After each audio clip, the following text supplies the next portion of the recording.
Hello, my name is Scott Davis. Welcome to New World Birth. This is the weekly neutrino forecast for May 1st to May 7th of 2016. And on May 1st, we have the sun. You can see it denoted here by this black circle with a dot in it. It's in Taurus. It's also in the 24th hexagram. And on the outside of the wheel, we have the chop mark for the 24th hexagram. Numbered from bottom to top, the 24th goes yang, yin, yin, yin, yin, yin. And then the 24th hexagram is mapped to an opening in an energy channel called a gate. And right here we have the 24th gate of rationalizing, returning the natural and spontaneous process of transformation and renewal, located in the ajna center in an individual energy path in the knowing circuit called the channel of awareness, a design, a thinker that connects to its harmonic, the 61st gate of mystery, inner truth, the awareness of universal underlying principles. And I found human design to be amazingly accurate in describing the person, that I do use it as my primary tool when I provide readings. And we have the following activated gates on May 21st. The sun is in the 24th gate. The earth is in the 44th gate. The north node is in the 47th gate, with the south node in the 22nd gate. Mercury is retrograde in the 23rd gate. Venus is in the 3rd gate, with Mars retrograde in the 9th gate, and Jupiter retrograde in the 64th gate. Saturn is also retrograde, and it is in the 5th gate. Uranus is in the 42nd gate. Neptune is in the 63rd gate, and Pluto is retrograde in the 54th gate. So obviously not every gate activation forms a channel, but this information can be very helpful if you know your own human design chart, because some of these transiting planets will form channels with potentials in your personal body graph. And as we begin the week, we have one channel definition due to the transit field. With Jupiter in the 64 and the North Node in the 47, we have the channel of abstraction, a design of mental activity mixed with clarity until June 7th. This energy of this is about creating something new out of something old. It's abstract thoughts being brought into the collective consciousness through the arts, philosophy, history, and culture. It can be wonderful energy for telling stories about our experiences that inspire others, but brings confusion when used to resolve our own issues. And the defined head center can be pressured to think about things that don't matter, and the defined ajna center can influence people to believe that they're certain of something even when they are not. And May 1st begins with the sun in the 4th line of the 24th hexagram, and this is described as the hermit transformation that can only take place in isolation. Exalted the discipline and focus that assures renewal. Aloneness enriches the potential for rational thought. Detrimented the tendency in isolation to live in a fantasy world. Aloneness encourages the potential for illusion or delusion. But then later on the 1st, the sun then moves into the 5th line of the 24th hexagram at 3:59 a.m. Eastern Daylight Time. The sun in the 24/5 is confession, the courage to admit mistakes of the past. Exalted the practical value of starting with a clean slate, symbolized by the new moon.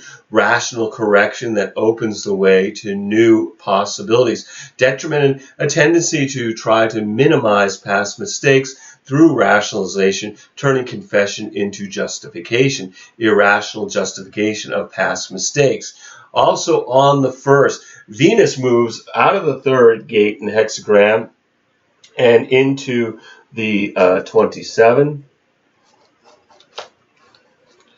in the sacral center.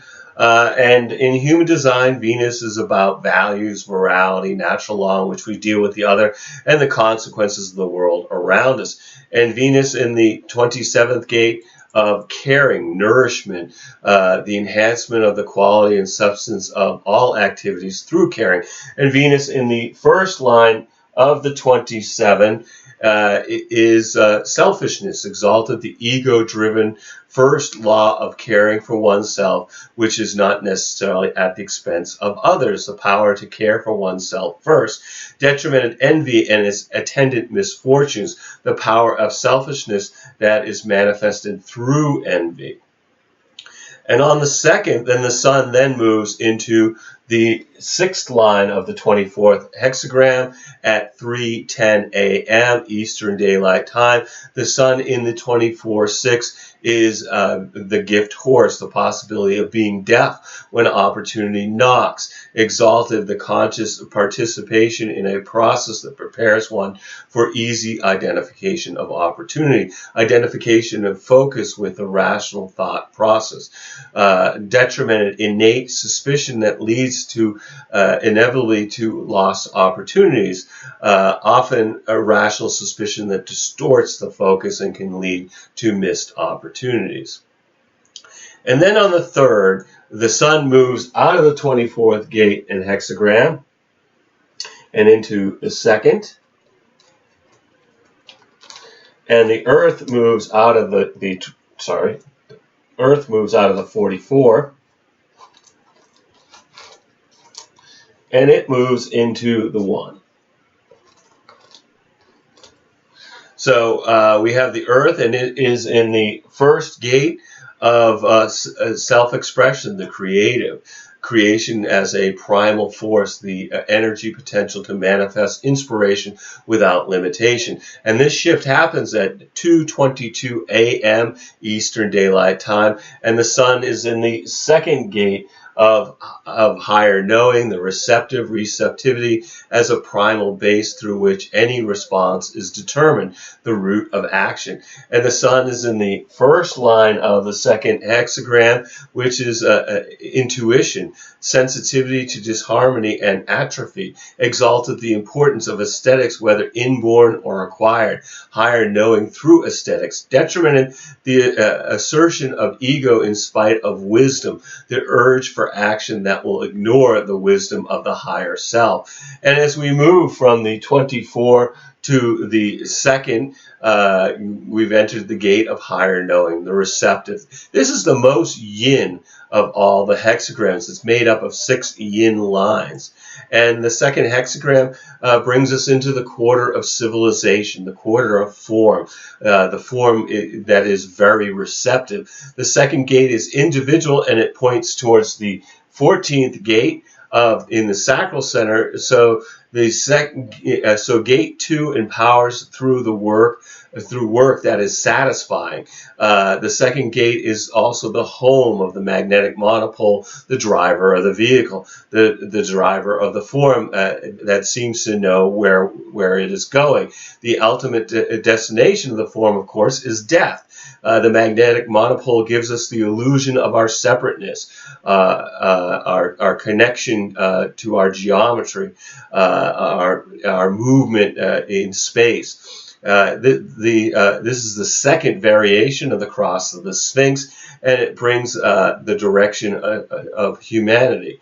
It brings the direction of beauty. Our direction and evolution is moving towards what is beautiful. And all the hexagrams of the quarter of civilization have yin-yin in the first 2 lines. And all the throat center gates are from the quarter of civilization. We need to communicate in order to build a civilization. Reminds me of the story of the Tower of Babel. The 2nd gate and its polarity, the 1st gate, are individual and thus acoustic. So the quarter of civilization is also about manifesting and articulating many different things in many different ways, and it begins with the 2nd hexagram, the receptive. On the 4th, the sun then moves into the 2nd line of the 2nd hexagram at 1:34 a.m. Eastern Daylight Time. The sun in the 2nd line of the 2nd gate is described as genius, unconscious and unlearnable alignment of stimulus and response, the natural, exalted, the inner strength to focus and realize a natural gift for unlearnable knowing. Detrimented, genius is madness, knowledge exclusively as power for the enhancement of the ego, the delusion that knowledge is power. And then on the 5th, the sun then moves into the 3rd line of the 2nd hexagram and gate. The sun in the third line of the second hexagram is patience, the teacher who never stops being a student, exalted dedication to a lifetime of receptivity with the maturity to accept that the process never ends, the recognition that receptivity is a lifelong process. Detrimented for the revolutionary, patience is a vice. Higher knowing cannot wait and demands expression. And on the 6th, the sun then moves into the fourth line of the second hexagram at 12:01 a.m. Eastern Daylight Time. So just a minute after midnight on the 6th Eastern Daylight Time. And this is described as secretiveness, more than modesty, the ability to preserve harmony through discretion. Exalted, the higher goals transcend personal acclaim. The team player, acknowledged as a leader but never captain, where higher knowing does not have to be expressed to be recognized. Detrimented, loose lips sink ships. The unquenchable fire of the ego engenders anonymity. The inability to keep silent when opportunity arises for expression. And then later on the 6th, the sun then moves into the fifth line of the second hexagram. And this shift happens at 11:15 p.m. Eastern Daylight Time, so just 45 minutes before midnight on the 6th Eastern Daylight Time. And the sun in the fifth line of the second hexagram is intelligent application, exalted reasoned management of resources, higher knowing as a gift for strategy. Detrimented, the inability to share and responsibility or recognize the ability of others, higher knowing as an exclusively individual and selfish process. And then also on the 26th, Venus moves from the 27 and into the 24. So Venus, as we talked about before, this is about values, and it's in the 24th gate of rationalizing, returning the natural and spontaneous process of transformation and renewal.